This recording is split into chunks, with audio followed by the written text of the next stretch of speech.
So good evening. I'm David Simmons, Executive Director of Billings Farm and Museum. And on behalf of Billings Farm and the Woodstock Foundation, I'm delighted to welcome you to this celebratory reception that opens our 34th annual quilt exhibition. These are extraordinary times, and you'll hear more about that in a minute. So to maintain the appropriate physical distancing within our wonderful theater here at Billings Farm and Museum, I'm speaking to an audience of perhaps 20, maybe fewer than 20. But with the help of Zoom, which entwines and connects many of us in the workplace and from home these days, we welcome a much broader audience who join us from Windsor County, the Upper Valley, New England generally, and farther afield. So thank you all for tuning in to this recorded event. And I also, as a reminder to those of you on Zoom, if you can please keep yourself muted for the next few minutes. Thank you so much. One of the silver linings within our current situation is that the staff at Billings Farm have become expert in virtually extending our programs, activities, and engaging content to an at-home audience. And even though we have reopened to the public here in Woodstock, that will continue in the months to come. Specific to the quilt exhibition, we have planned an array of virtual experiences to deepen and connect understanding in ways heretofore unimagined. And I invite all of you to check out our website and Facebook pages to keep updated on what's yet to come. So, and now on to the evening's festivities. For the past 6 years, I have stood before you, or well, before a full or nearly full theater, to introduce the exhibition, our panel of jurors, and the winner's circle of quilters. Involved behind the scenes for most of those years, assuming increasing responsibilities to include hanging the entire show, was Emily Coetsier, our collections manager. So this year, Emily managed the team that did it all and did a superlative job. And so I'm pleased and proud to turn the reins and the podium over to her this evening. Emily.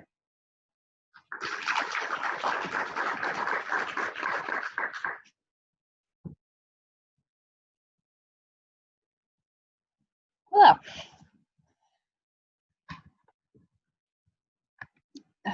With all the craziness that 2020 has brought us, it is nice to be part of something normal. It was hard to predict what this year's show would bring. There was a moment, will anyone bring us any quilts? Followed by, will we have too many quilts? There was no way to know if idle hands were occupied by sewing and quilting or making bread. I've been living with one of the bread makers. Luckily, you all have been quilting. The lead up to the reception is filled with an infinite number of tasks. Every year, the Farm and Museum staff step up to the plate and get it done. It starts with Marge Wakefield, who connects with the quilters of Windsor County and keeps us on task. Ben McLean and Alec Horan build walls, adjust lights, and install the largest quilts. David Simmons is close by with advice, support, and hands ready to help. Christina Sprague helps to format and print the quilters' stories, and Jen Flaster brings the exhibition far and wide through virtual content. Other staff wait in the wings, ready to jump in and hang quilts, mount labels, and make the show the best it can be. This show, however, would be impossible without our quilters. The time, talent, ingenuity, and dedication to the centuries-old craft of quilting are what make this show possible. And so we thank you. Thank you for sharing a piece of yourselves with countless guests. Thank you for demonstrating traditional and contemporary techniques. Thank you for inspiring and enriching others. And thank you for putting your idle hands to creating such beautiful works of art. To showcase the talent of our county is an honor. To be able to work closely with the quilts is a privilege. Included in this year's exhibition is a placemat challenge from the Delectable Mountain Quilters Guild. This year's challenge was to create a placemat. 11 members stepped up and met the challenge with an array of playful, functional, and personal placemats.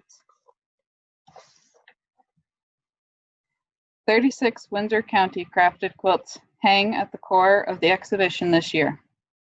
As always, the range of color, size, technique, and detail is wide. From applique flowers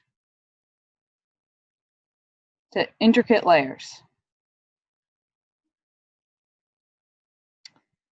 Hidden shapes,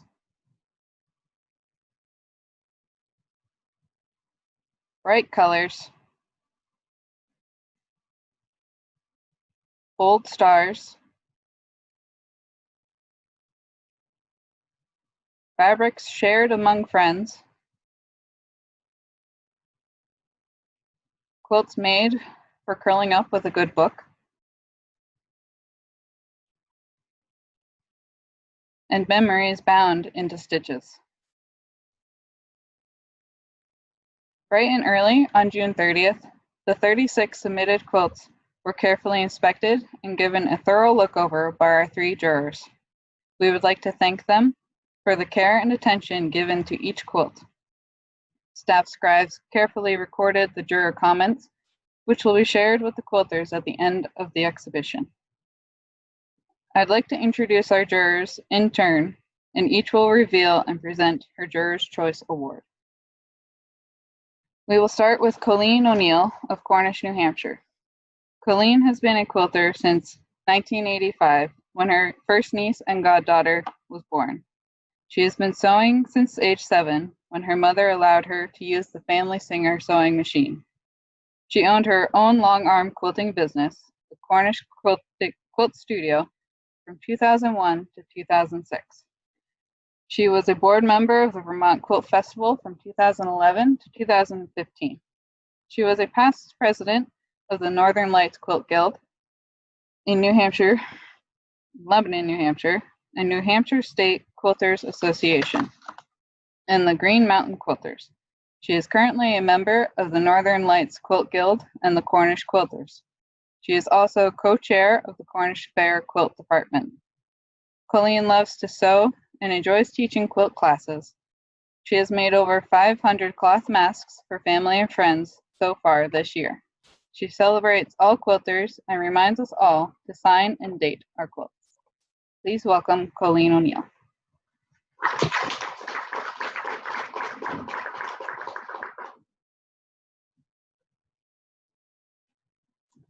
Thank you. It's very nice to be here. Is this camera okay? All right. It looks very bright. Okay. It's really nice to be here, and this feels like something very normal in this day and age when we have a new abnormal, I guess. So I hope that you enjoy the quilts that are here tonight and bring your friends back when you can. But it's also nice that we can see them virtually as well.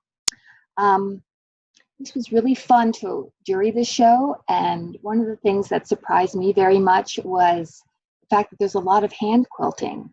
So definitely take a real close look at the work. It takes a long time to do hand quilting, and to see finished pieces like that is a real joy.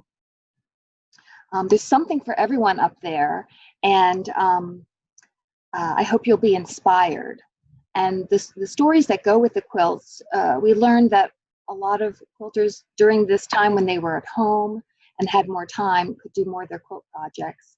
And also, they found projects that they had started a while ago and were able to finish. I'm in that group. I have a lot of those projects at home.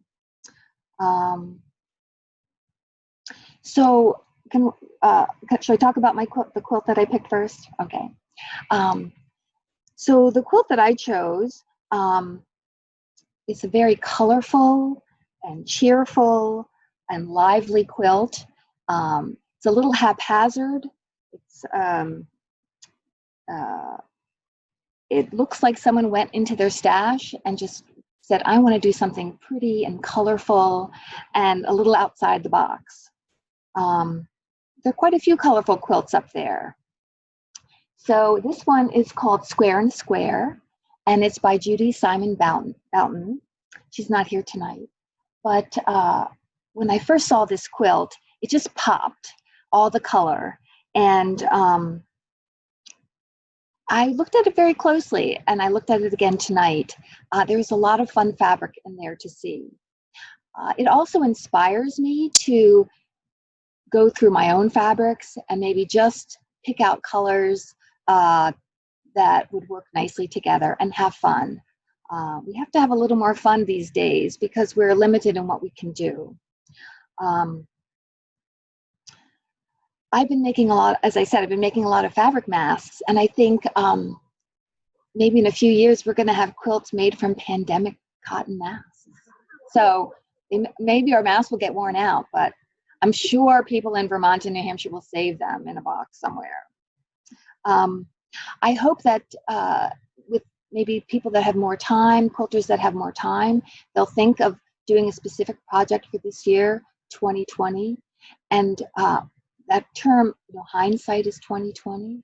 In 10 years, 20 years, we will look back on this particular year.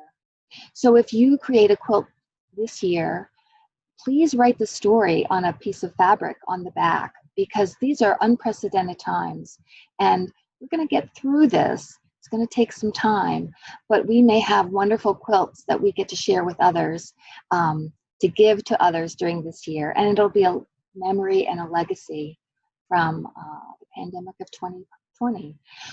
We're quilters. We love to make things for other people, and I know for me, when I'm sitting at my sewing machine, that's my little world, and that's a nice world to be in. So get back to your machines, get back to your fun fabrics, and have a good time. Enjoy the show this evening. Thank you.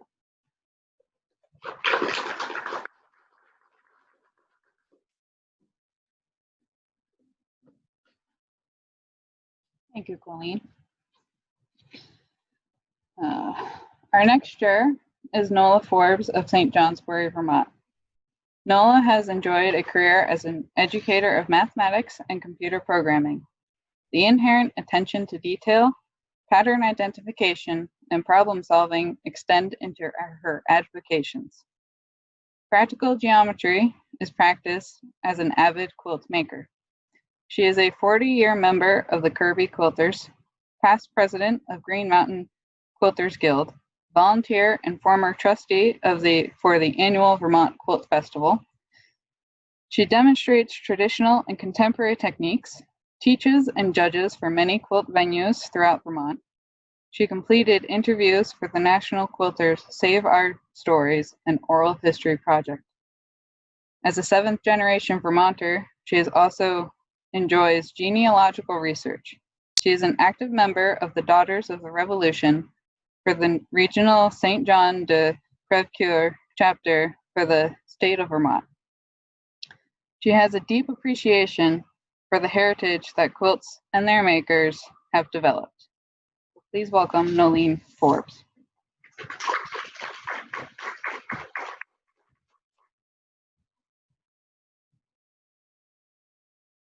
Hi. Thank you so much to the quilt makers who submitted their work to share with all of us. Viewers will take pleasure in the variety of patterns, fabrics used, and stories behind each quilt. We will all be smiling despite being masked. The ideas expressed can serve as a repertoire for new projects or stimulus to complete those unfinished. The winning choice quilt maker for me has successfully shown that a picture could evoke 1,000 words or more. In this case, Edgar Allan Poe published The Raven with a finite number of words that puts your imagination to work. Linda Dyack has created the feeling of being there with Poe as the bigger-than-life bird enters your space and holds your attention. I was inspired to reread the poem. As you move along, is Edgar still watching you? It certainly seems possible. The technique of fused applique and the combination of fabrics that Linda used have provided realism. The addition of machine quilting customized within the feathers adds depth for catching the light and forming shadows. Inspect the prints used and the skill displayed, which makes Edgar dominate his assigned perch in the exhibition barn. As a midnight dreary approaches, will this beguiling bird take flight and once again utter his soulful nevermore? So, Linda Dyack, congratulations. Come down and receive some applause.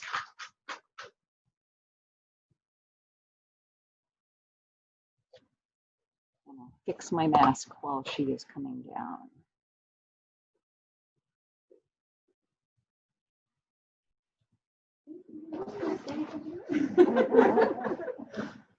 You'll get to place that, and I see a copy of my remarks for you.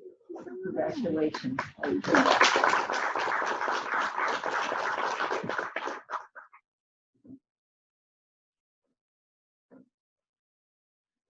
Thank you, Nola. Our final juror is Marty Delavo of Williston, Vermont. She is not with us in present, but she is with us on Zoom. Marty started quilting over 30 years ago when she wanted to make a quilt for her older son, who she was expecting at the time.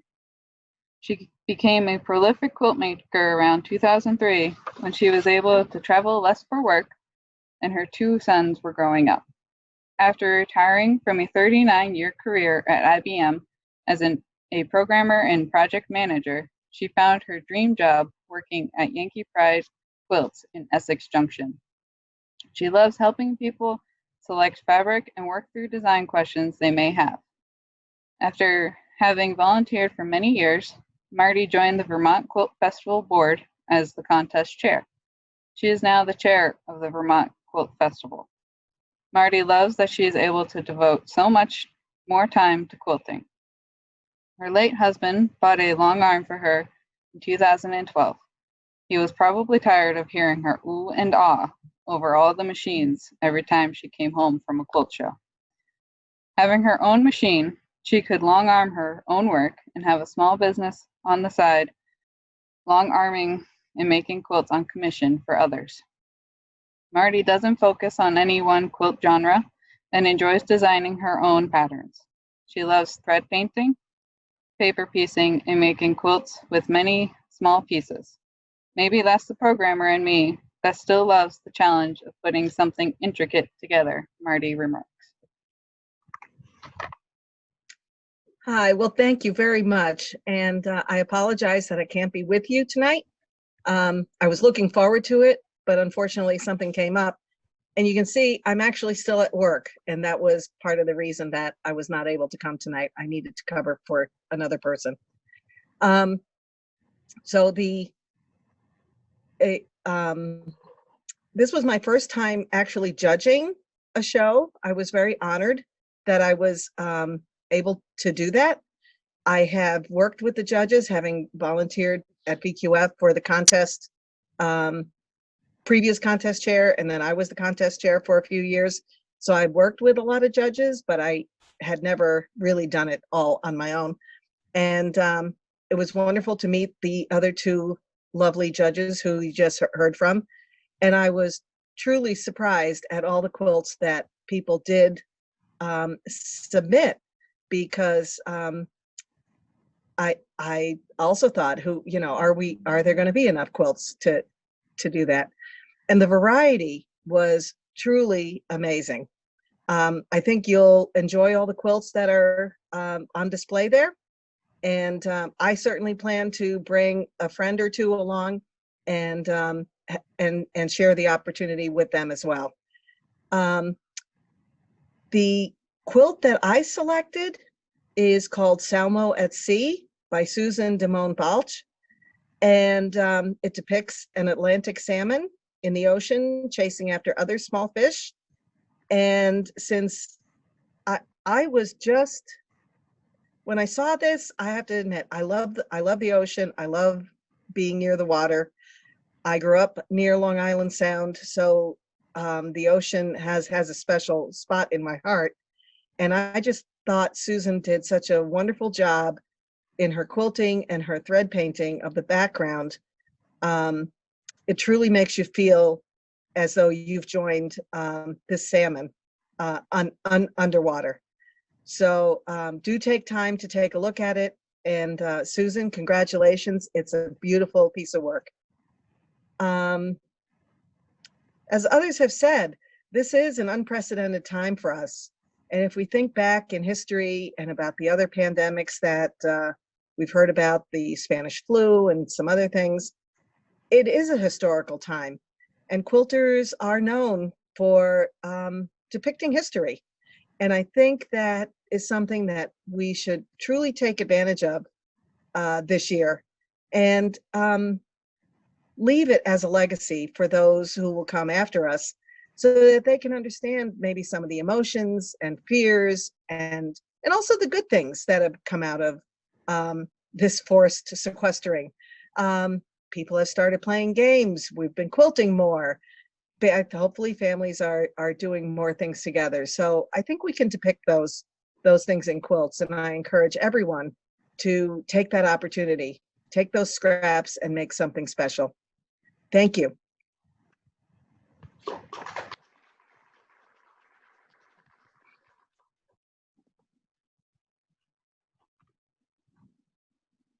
Thank you, Marty. So lastly, we are pleased to announce the winner of the Staff Choice Award for 2020.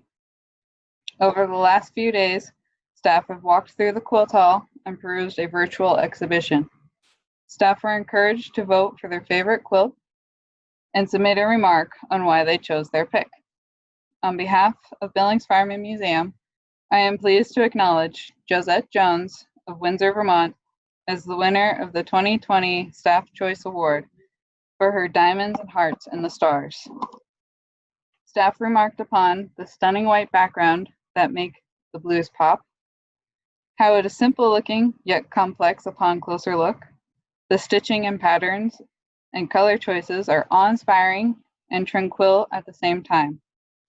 Hand quilting such a large quilt is very impressive. Staff love the quilt and the fact that it is hand quilted, put it over the top along with the colors and the actual pattern. Beautiful.